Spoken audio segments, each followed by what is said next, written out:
The voices. They're outside. That is outside. That has to be outside. Somebody fighting?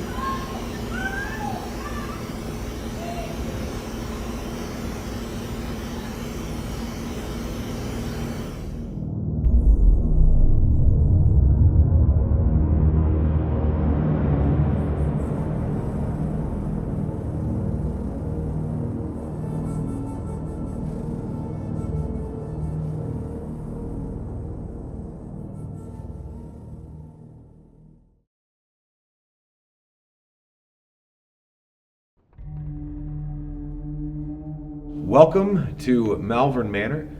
The building itself we know was constructed in 1869. It was the fourth structure constructed in the town of Malvern.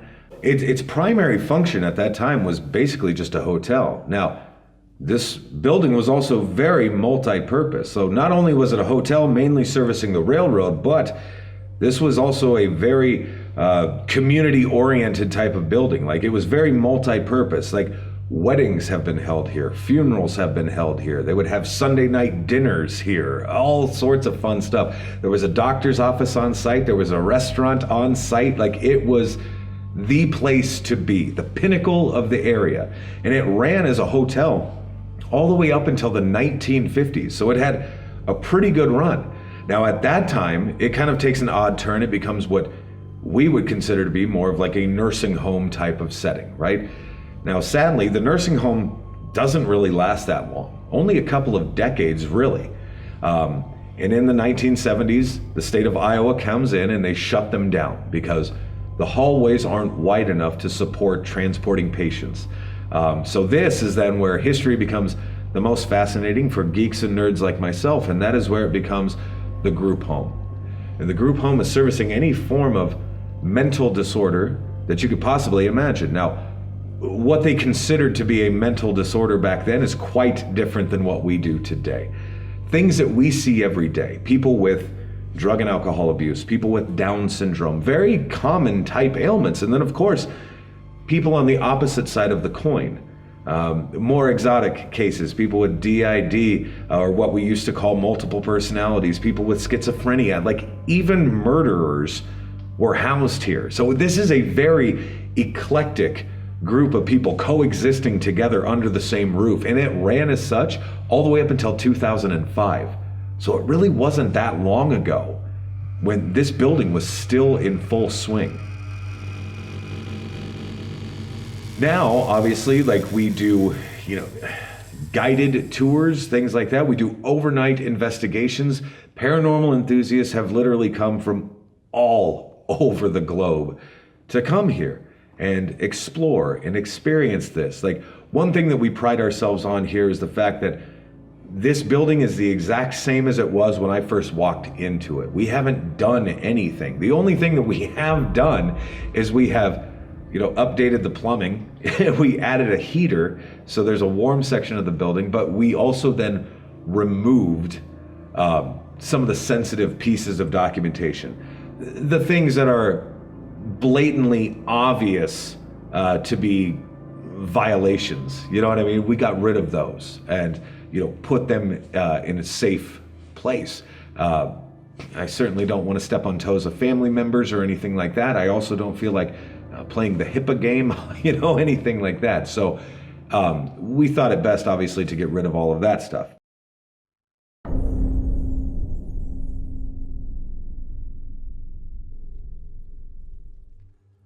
As far as like the Shadow Man is concerned here at Malvern Manor, it's a very interesting phenomenon. Like, people will be back in what we call the nursing home wing, and they'll experience a very tall, black, humanoid figure that comes out of room number 2 and then will turn and run at them, usually covering the distance of 30 to 40 feet in less than a second. So, I mean, it's quite fast. Your reaction is very visceral, right? Like, it's a very fight or flight type of a thing. But this also sends the majority of people like out the front door. Interestingly enough, I guess, is like nobody's really seemingly been getting hurt by this as far as physical attacks. Nobody's really getting scratched or punched or kicked or any of that stuff. It almost seems as if the second we react, it's done and over with. So to me, it almost kind of like would suggest maybe this is something that's residual in nature. I need a code blue. We have a patient down. Code blue. Someone needs to call the doctor. We have an emergency. Dude, this just went black.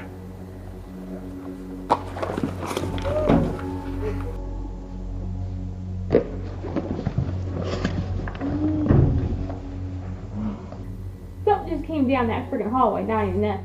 When I walk down that hall, something changes when you get down towards those last two doors. Just a different feeling down there. And I can't even explain it. It's just a weird sensation. Just everything changes inside of me when I walk down that hall. I don't know if it's because it's dark. I'm not typically afraid of the dark, but yeah, it's different. In the pool room, the room with the pool table on it, I set up an audio recorder in there, and when I got home and was reviewing the audio from it, I could hear pool balls being rolled across the table and clinking into each other, as well as what kind of sounded like a filing cabinet opening up and being slammed shut. That day there were no pool balls out on the table. There was artwork on the table. I started hearing shuffling down the hall as well, and I only had a small light behind me illuminating the hallway, and one of the doors on the left, you could see somebody, it looked like they were like peeking out and popping back into the door again and peeking back out. I think it happened 3 or 4 times that night. Personally, I have had 4 instances where I have encountered the Shadow Man. The first 2 times that this happened to me, like I was just walking back here with a vacuum cleaner, and I was just coming around the corner. I was gonna plug it into the wall and just sweep the floors, you know what I mean? That's all I was gonna do. But I had no more than rounded the corner, and there it was. And that happened twice. So 2 different times, I dropped the vacuum and I booked it. I mean, out the front door, booked it. And I mean, it took a good 30 minutes before I could just kind of compose myself to come back into the building. I'm James Hurd, Josh Hurd's brother. I come to the manor, help him out whenever he needs. I've been here quite a bit. Used to be about every other day. I've been here a lot. I've been here a lot by myself, been here a lot with groups of people, and I mean, doing random projects and things of that, you know, you get those eerie feelings. There was one time that, you know, I was looking down the Shadow Man hallway, and I thought, I don't know, for a split second there that something was starting to form down that way. Me being the person that I am, I didn't really wait around to see what was gonna come of that. So I booked it out of here. Fascinatingly enough, I guess, the day after Paranormal Lockdown aired, there was a nurse that used to work here. She got a hold of me and she said the gentleman that occupied room number 2 was 6'7", nonverbal, mentally deranged, had killed a few people in the past. But his little claim to fame apparently was whenever they were doing bed checks or rounds or whatever you would call that, he would come out of his room and he would chase the nursing staff. What's interesting to me is the fact that he would chase them all the way to the kitchen, which is like half a house away, right, from here. But he would never cross the threshold into the kitchen. He would stop himself and then turn and go about his business. And it was always weird to me because I was like, well, if he was really actively trying to hurt you, what better place than a kitchen? I mean, you could get fairly creative in a kitchen, right? But he never did. So we don't know what the antecedent of this is. It's interesting because we're certainly seeing very similar behaviors as this gentleman had in life, right? Chasing people down the hallway. But is he just trying to get a rise out of us? Or is this something that is truly residual, or is this something so intelligent that it's literally 5 steps ahead of us at all times? Now, either scenario, in my opinion, is totally feasible, and I don't know what to believe at this point. But it's a pretty interesting phenomenon for sure.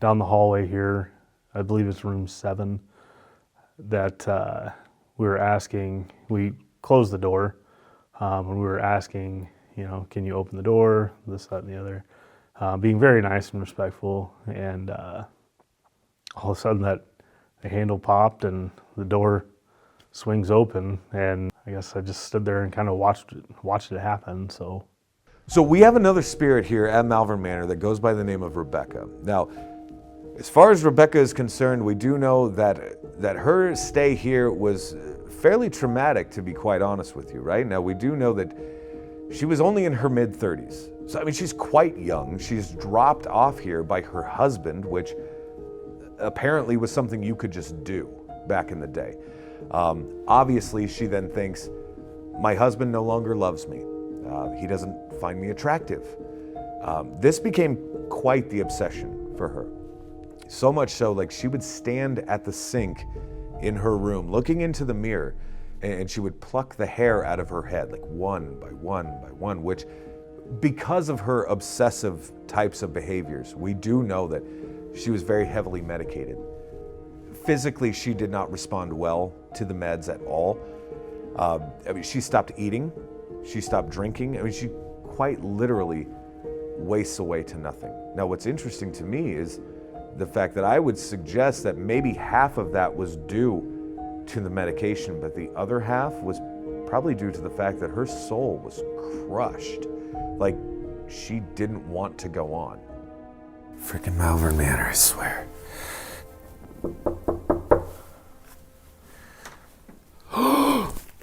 No. Are you kidding? Are you kidding? Are you freaking kidding me? Okay. All right. Oh my God. Okay. Hello. Would you like me to come in?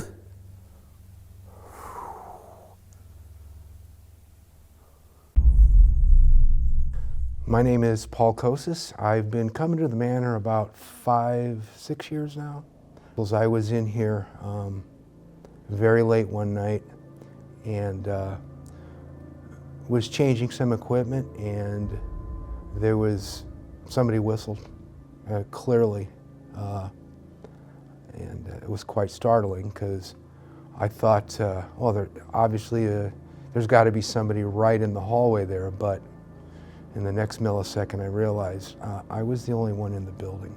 So my experience down here with Rebecca down the hall is that I was sitting in the dark alone in this hallway, and I could hear shuffling behind me, and I kept asking whatever it was to do it again, and it would shuffle again. It eventually got close, and I felt like something grabbed my hip.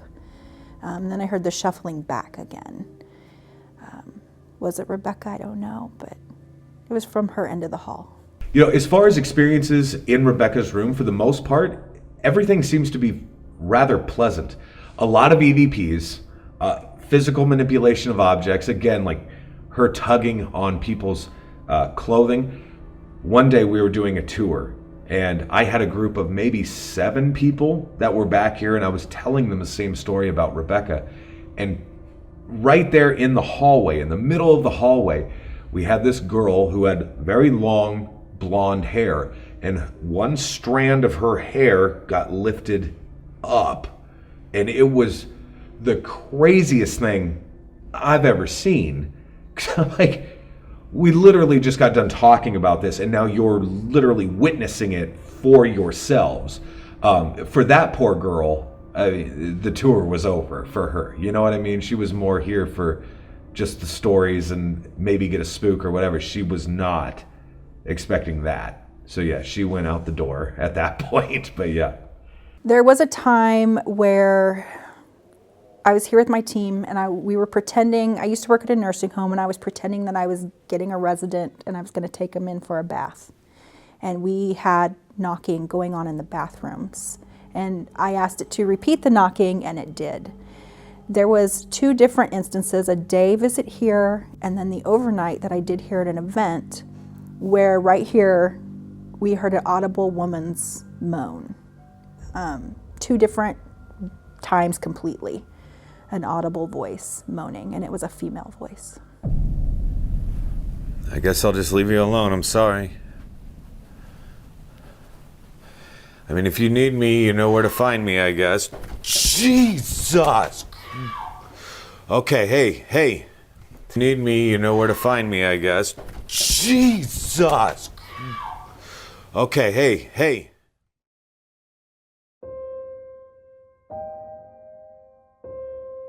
It's just so devastating to be left here by your husband and not understood. And I feel like being a woman, maybe she is trusting of other ladies like herself, more so than men.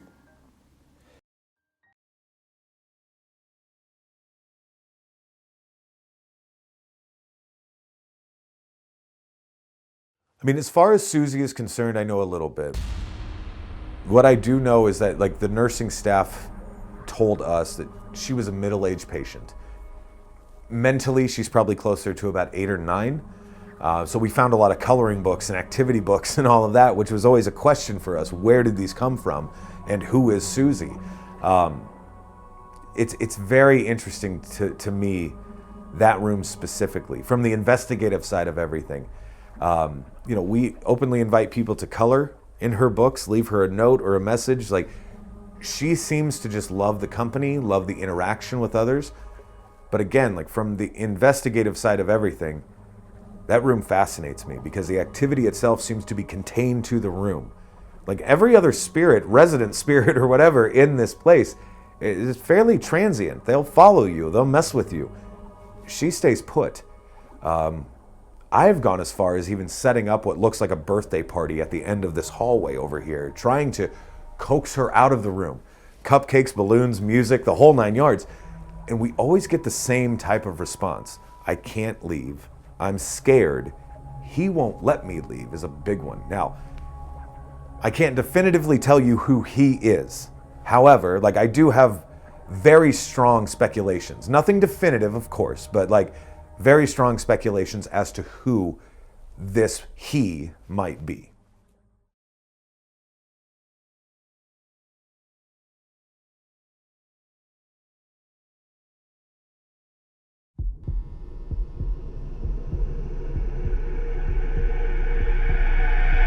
Back in the day, like when we first started investigating this place, we had no idea his name or anything.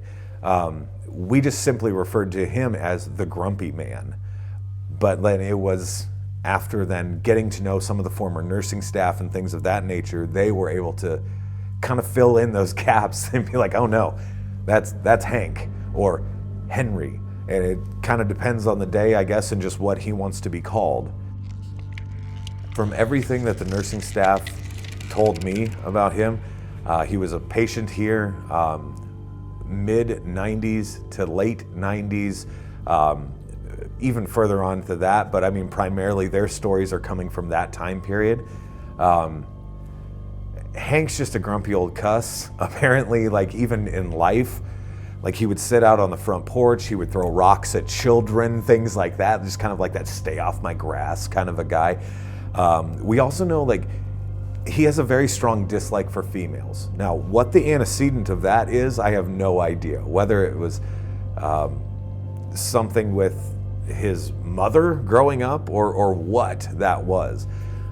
He just doesn't like women, and he will call them I mean, pretty much any vulgar name you can imagine, right? And his vocabulary is epic, to say the very least. Hank, to me, he's one of those guys that's just kind of like, I think he's more or less just kind of throwing crap at you. And I almost think that he appreciates it when you throw it right back at him. So that's kind of my practice. And nothing negative has ever happened to me personally. But yeah, I mean, to me, he's just a lot of fun. I have captured what we believe is Hank saying hello. We've heard the word Hank. Now, I don't know if Hank would be saying his name, but certainly I've caught in voices referring to Hank. And it's at times been when we've been by his room.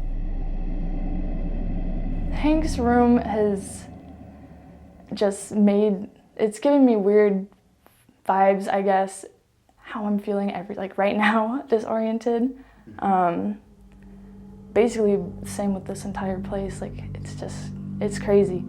And I've had a lot of weird things happen in this room. Me and my wife were in here cleaning up again. I know a lot of my stories are that, but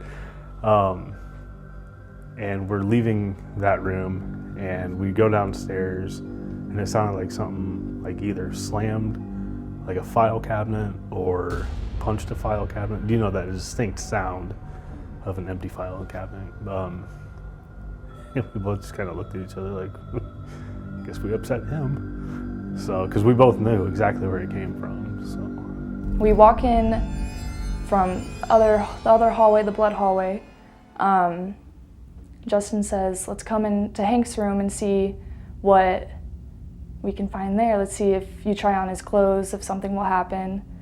We came up in here, set the EDI out there, and then I was getting stuff out of the backpack, and then you just hear footsteps from out in the hallway. And then the EMFs, both of them, started spiking instantly. We're like, what's going on? And right off the bat, I started feeling weird, like a pressure almost. I was with another friend, one of Justin's friends, and he had gotten a nosebleed around the exact same time I had felt this pressure on top of my head. We had a K2 meter that he was using, and right around the same time I said I felt a pressure on my head, he put the meter over by my head and it was flashing like red and it'd go down to green. And apparently I was weird for a few hours after I left this room. Normally she's just like herself and she's funny and all that stuff and just laughs all the time, but she was distant and like just kind of in space, not paying attention to anything that anybody said to her. It's like you don't even, it's like a cloud, it's like full cloudy, like you can't remember much, you don't want to talk, you don't want to really just do anything, you just want to sit there and just, it's like you're thinking about a whole bunch, but even then you can't tell anyone what you're thinking about because it's just clouding your mind. It's really scary, really, really scary. Yeah, I didn't necessarily believe in any of this stuff until coming to Malvern. Like it was more her thing, and I was coming here with my girlfriend.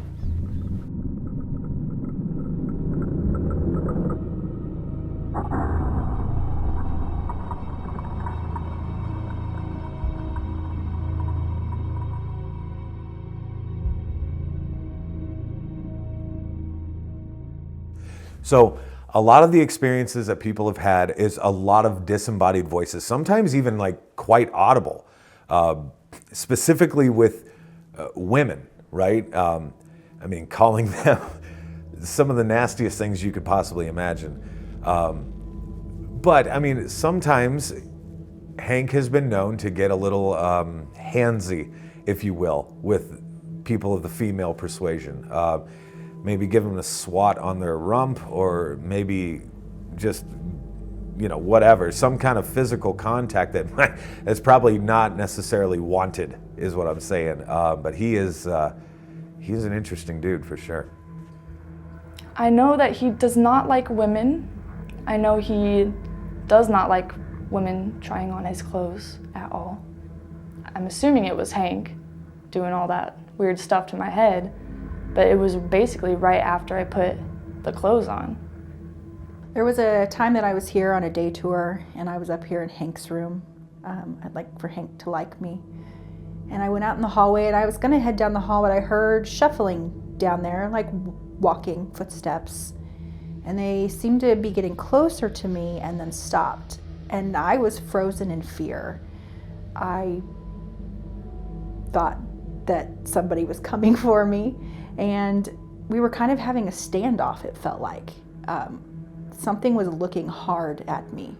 So one of the main things that we always kind of pride ourselves on here at Malvern Manor is the fact that, I mean, everything is how we found it, you know? Including Hank's clothes. Like, some of his clothing items are still in these dresser drawers, and the clothes seem to be that catalyst for the activity. So messing with the clothes, even folding the clothes, ladies especially then putting on the clothes, is usually enough to elicit that response.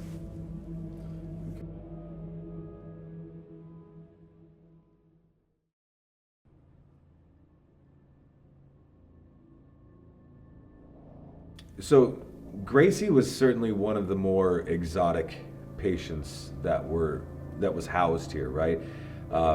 She was DID, or what we used to refer to as multiple personalities. She was also schizophrenic on top of all of that. So I mean, a very chaotic mind state. A few feet away from her room is the nurse's station, and they would hear male voices coming from Gracie's room, and obviously you can't have a guy in a girl's room at all. So they would have to go and check that out. But they would open the door and they would find it's just her. Like, she was able to shift and manipulate her voice to sound male, which, I mean, even medically speaking, is fascinating, just given the night and day differences between male and female vocal cords, right? So she's quite an interesting lady. One night in particular, we know there were 3 nurses. They went and sat in Gracie's room for just an hour. During this hour, they documented 13 separate, distinguishable personalities, which again is almost medically unheard of. Like, the wheelhouse would be about 2 to 5. So for her to have 13, she's most certainly tipping the scales, right? So she is a fascinating woman. But even in her room, again, everything is how we found it. The condition of the room is exactly how we found it in. Even her glasses that still sit on that nightstand are exactly where we found them. Like, she is a fascinating woman, and very interactive, especially when it comes to like EVPs. You okay? Yeah, I haven't thrown up yet. I need to take a growl before it somebody yelled just at. do a growl or a really deep, heavy sigh? Because I could have swore I heard a behind me. Get out. No, don't do it! I just walked past there. Numerous times people have brought in like SLS cameras and things of that nature. They'll set it up, kind of shooting into her room. And it's absolutely phenomenal. You'll sometimes see her lying or sitting on the bed. Numerous times we've seen her like in the wheelchair and all of that fun jazz. She will wave to you like on command. Like, she's very interactive. She does tend to gravitate more towards male investigators for whatever reason that may be, but gentlemen especially, if they're sitting in the wheelchair, if they're lying in her bed, she will absolutely let you know, like, you are in my space.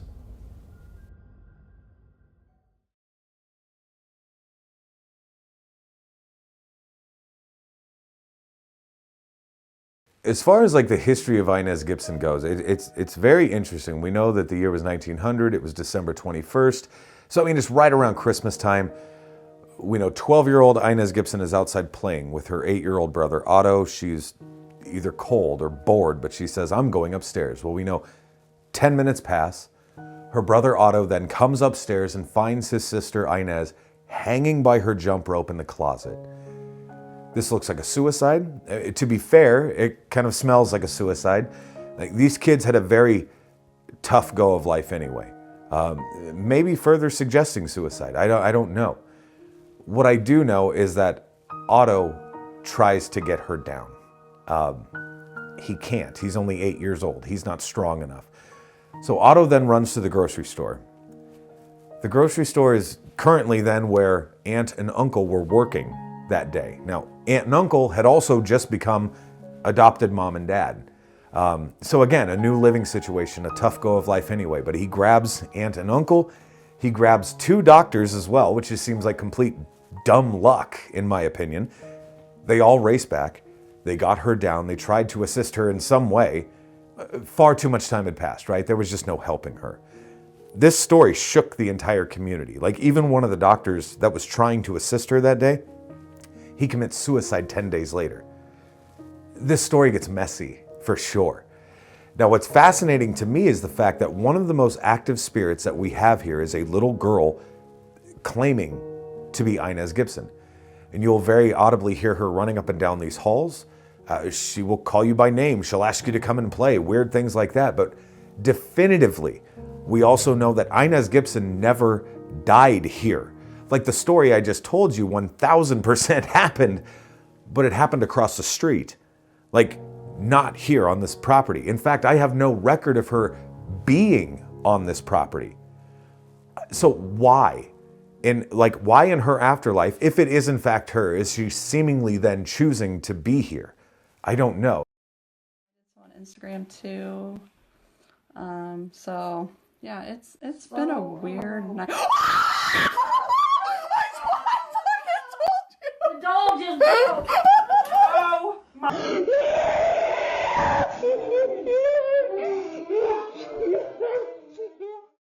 Now, what's interesting though is, I mean, she's certainly receiving a lot of attention, right? And, you know, people are bringing gifts, toys, money. I mean, there's a dresser drawer in her room that's, you know, full of jump ropes. I mean, it's maybe in poor taste. Maybe you're using that as a trigger object, whatever. So maybe it's that. Maybe that is it. Or maybe it's not even her. It could just be somebody or something that's taken on the identity of Inz because so many people are interacting with her, right? So I don't know, but it's like, we do know that Inz Gibson did exist. We do know that she was a 12-year-old girl who lost her life very tragically. But as far as her being on this property, I can't definitively say yes or no. I was actually in Susie's room and gathering some things, and it sounded like almost like a child running up the hallway. That very, you know, the shorter legs, you know. Yeah, so that really freaked me out. I was by myself at that point. Had to make a phone call just to kind of get the courage to get out of here.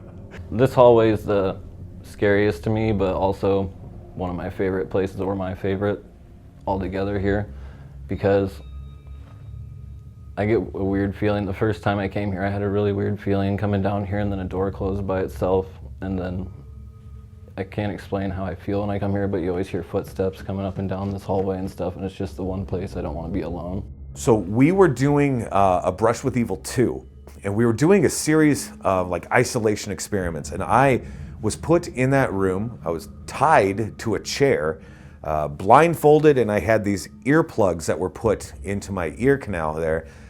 So I'm not seeing anything, I'm not hearing anything. And at that time, that was also before we even really knew her name was Inz. We knew we were experiencing a little girl generally in this area. That was it. What was interesting is the fact that I was hearing, or I wasn't hearing anything because I had the earplugs in. What I was perceiving as sound anyway, sounded like the voice of a little girl, which was interesting because then also the cameraman that we had in the same room with us, who wasn't, he wasn't compromised in any way, right? So he didn't hear a thing, but the camera in his hands picked up the whole thing, which was fascinating to me.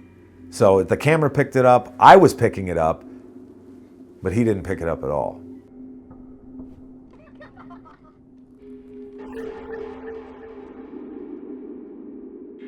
10 years after the whole Inz Gibson incident, right? There was this girl, her name was Eunice Stamper. And her father actually owned this building at that time, was running it while it was still operating as a hotel. He had just taken over ownership about July of that year. And then come December, something terrible happened, and there was an outbreak of diphtheria. Now, diphtheria being a very aggressive type of disease, and I believe it's affecting the lungs primarily, but mainly this all came from the railroad, which was just about 100 yards out the front door. So this building, being as multi-purpose as it was, this building became ground zero. And a lot of people had to be, quarantined to this building, where sadly, a lot of them lost their lives. And sadly, 12-year-old Eunice Stamper, the daughter of the owner of the place, was one of those people who lost her life.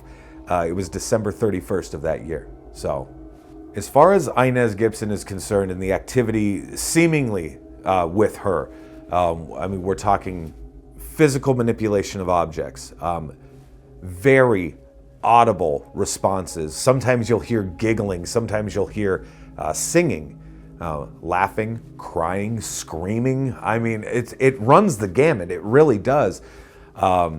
And for those of you with, like a 12-year-old daughter, you would probably get it, you know what I mean? But it's like, it's weird. But people are experiencing all sorts of stuff.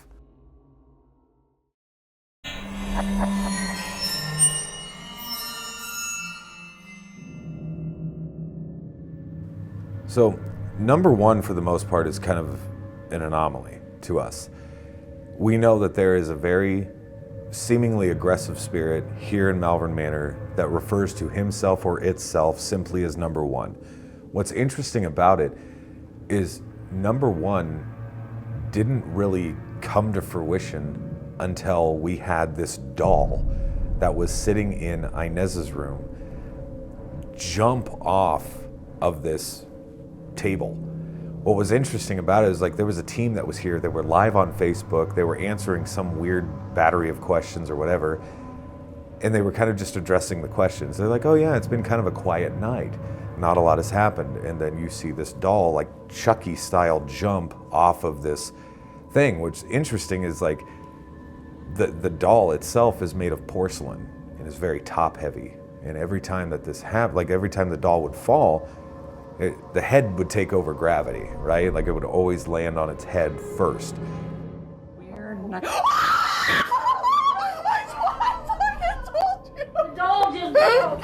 And it's always been that way every fall test that I've ever done with that doll. So for her to land then on her feet, and her feet obviously shattered, we then had to put the doll kind of back together again and all that fun jazz. And then she went directly into a case, and the case has been blessed by a priest, a shaman. We now have different things from the Vatican itself. They gave us this really nice rosary. They instructed us to drape it over the case in a vial of holy water blessed by the Pope himself, sitting right next to it as well. It's interesting. And she'll still move within the case, obviously. But ever since that initial incident happened with that doll, then there comes this entity referring to himself as number one. It's very odd. Just as an example, be sitting down in Gracie's room doing just a EVP session of sorts, having seemingly legitimate conversation, and it doesn't matter where you're at within this building, the spirit that you're referring to or speaking with will say, he's coming. He's coming. I have to go. He's here. And then it'll flatline. Nothing will happen. But then here he comes. Do you have anything against Josh using this device to talk to us?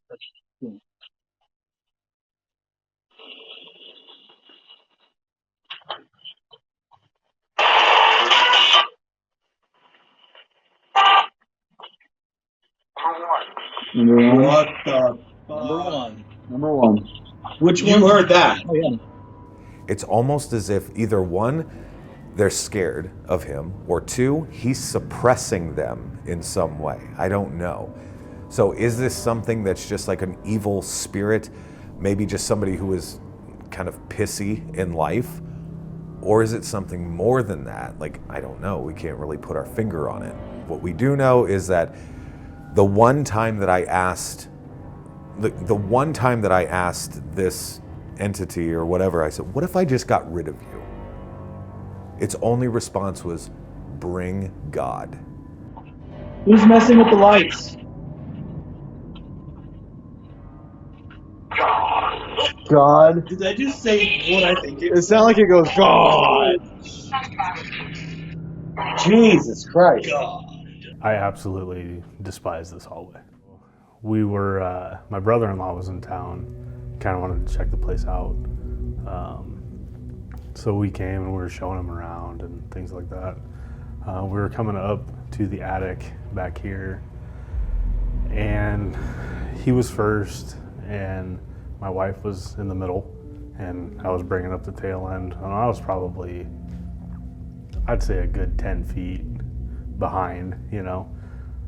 And then all of a sudden we got like right in this area here, and it felt like a grown-ass man came up behind me and just went boom. So much so as I stumbled forward trying to catch myself, into my wife we go, and into the wall. Luckily my brother-in-law was already like one step up, but we both hit the wall. I don't like usually feel a certain way when I go into a place. It's just, it changes quickly though here. I hate the attic. Absolutely hate the attic. On my Super Airs equipment, we've caught some horrific sounds and things coming from the attic. We've caught stuff that sounds like there's a 400-pound metal desk up there being drug across the floor.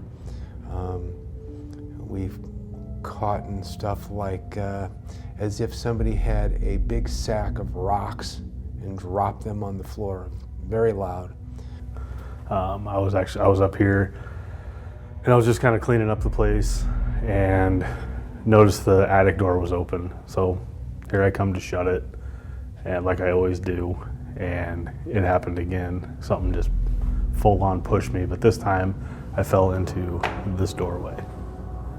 It was the first time I ever came here. It was for a day tour, and we did the walkthrough with Josh, and there's a few other women here. And then he told us we could go up by ourselves afterwards, after they left. And we came up here, or we were down the floor below first, and then it came across my ghost tube app, because that's all I had then. It said the attic. And then I'm like, you want us to go to the attic? And then walked into the room down by the attic entrance. And then a voice comes across my phone's audio, not even the app, and it said the attic.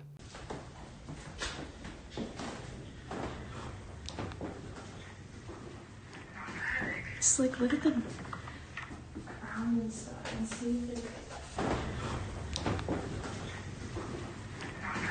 Just like look at the ground and stuff and see if it. And then we come up here and nothing's happening at all. So I'm like, well, that's a big waste of our time for us to come up here. And then, so we go to leave and walk down the stairs, and my back felt like it was burning. But I do remember getting down and him saying, oh, my back is burning, you should check it. And I lift his shirt up, 3 of the biggest, thickest scratch marks I've ever seen.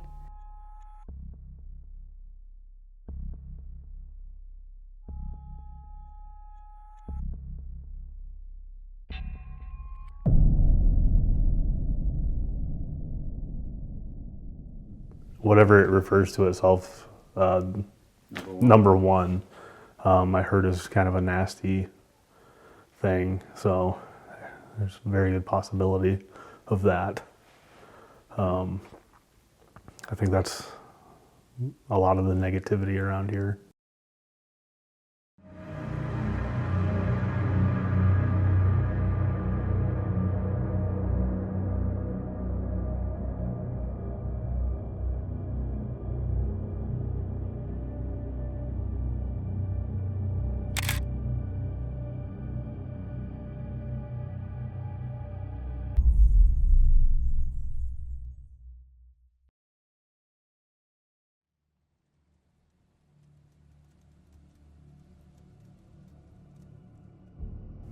talking about the captain, I mean, the gentleman that actually built this original structure, it was Captain Jacob Kohlers. So this was like the 4th structure that was constructed in this town. This was also before the town itself was even referred to as Malvern. It was actually called Milton back in those days. But regardless, the captain, the guy that built the place, very strong ties to the building. He ends up leaving, goes to Texas, where he then expires, passes away, and all of that fun jazz. Very interesting stuff, though, with him because of his strong ties to the location itself. In this very area that we're sitting right now, we have come across a spirit referring to himself only as the captain, or Captain Kohlers, or refer to me as sir type things. Like very, very no BS type of stuff with him. Now, I've personally never had an issue with the captain, right?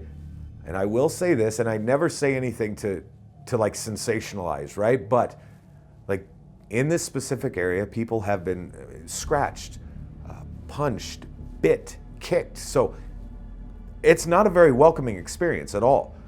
Literally saw with my own eyes a woman get scratched like right here, and it was lettering like that was scratching her, and the letters that spelled out CAPT. Like, it was bizarre. I will also say that usually this negative stuff is generally following a fair amount of provocation. So I'm not saying these people are asking for it, but maybe they're asking for it. Like, again, I've never had an issue. I'm here pretty much every day, and I've never had an issue with him. And maybe there's just a mutual respect between him and I. But yeah, I certainly don't want to push his buttons, you know. But I was here, and I was gonna stay the night by myself. And I remember Josh left me with a camera, and he's like, just walk around and film stuff, you know, or whatever. So I was like, okay, sure, I'll try. So I was kind of like documenting everything that I was doing. And I remember at one point I was down that hallway, the curvy hallway, and I was right there at the last curve before it straightens out. And it sounded like something was walking behind me. So I turned around and I'm like, I'm trying, you know, I'm just still. And then all of a sudden, I'm surprised I didn't drop the camera or throw it or whatever, but it was like a dead-on run. And it was a heavy-footed run.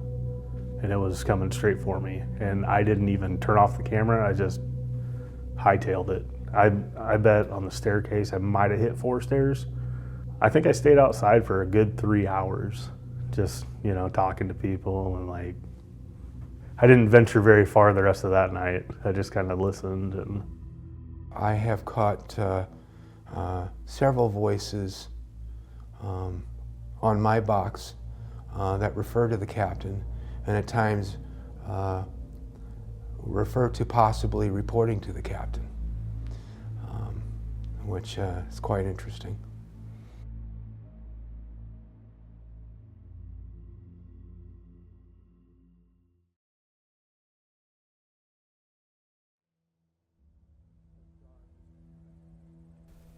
People that come here, it is interesting when people are investigating here, right? Because they'll come once, they'll have an experience or 2 or 3 or what have you, and then they come back. And then they start to almost develop like this relationship with the place and the resident spirits themselves. They start to figure out what makes them tick. Same goes for the people investigating. The spirits are now understanding what makes the investigators tick. And it goes back and forth. Like, this building remembers you. These spirits remember you. And it's almost like a game of cat and mouse, because sometimes you'll get some of the most phenomenal activity, and then other times you're chasing it around. It's almost as if it's 5 steps ahead of you at all times, which is sometimes rather frustrating. But other times it can be a lot of fun too. I want people to walk away with a good taste in their mouth. I want people to, number one, come here and feel welcome, right? I want, and a lot of that falls on me. I want to be a good host while they're here. I want to show them as much as I can, give them as much information as I can, and then leave them alone. Let them do their thing. I'll never tell anybody how to investigate, right? But ultimately, I really want them to then get to know the resident spirits that are here. Because ultimately, like, this is their place. I mean, this is still going to be their place long after I'm gone, right? They're always going to be here. They're always going to be around. And they think that a lot of them still have a really cool story to tell.